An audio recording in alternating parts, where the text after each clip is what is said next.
নবী সাল্লাল্লাহু আলাইহি ওয়াসাল্লামের দাড়ি মোবারকের মধ্যে, আমার নবীর চুল মোবারকের মধ্যে, জিসম মোবারকের মধ্যে, জামা মোবারকের মধ্যে লাল লাল রক্তের দাগ দেখা যাচ্ছে, মাটির দাগ দেখা যাচ্ছে।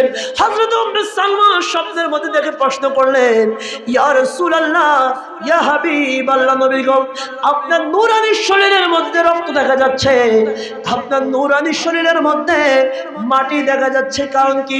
হুজুর, এটা আমি কেন দেখতেছি, কি দেখতেছি আপনি একটু বলেন। আল্লাহর প্রিয় নবী বলে, সালমা রে, ও সালমা, বোতলের মাটিগুলোর দিকে কি তাকাও নাই? বোতলের মাটিগুলোর দিকে একটু খেয়াল করে দেখো, ওই যে দেখো বোতলের মাটিগুলি লাল হয়ে গেছে। কিছুক্ষণ পূর্বে আমার উম্মতের নাজাতের জন্য আমার প্রিয় নাতি সৈয়দুশ শুহাদা ইমামে আলী মাকাম ইমাম হোসেন রাদিয়াল্লাহু তাআলা কারবালা প্রান্তরের মধ্যে শহীদ হয়ে গেছে।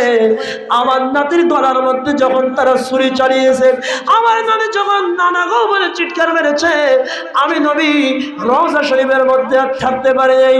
আমি রওজা শরীফ থেকে কারবালা প্রান্তরের মধ্যে গিয়ে আমার হুসাইন যতটা গড়াগড়ি দিয়েছে, আমি হুসাইনের সাথে কারবালা প্রান্তরের মধ্যে ততটা গড়াগড়ি দিয়েছি। এই যে রক্ত দেখতে পাচ্ছ, মাটি দেখতে পাচ্ছ, এগুলা কারবালার মাটি, কারবালার জমিনে ইমাম হুসাইনের রক্ত।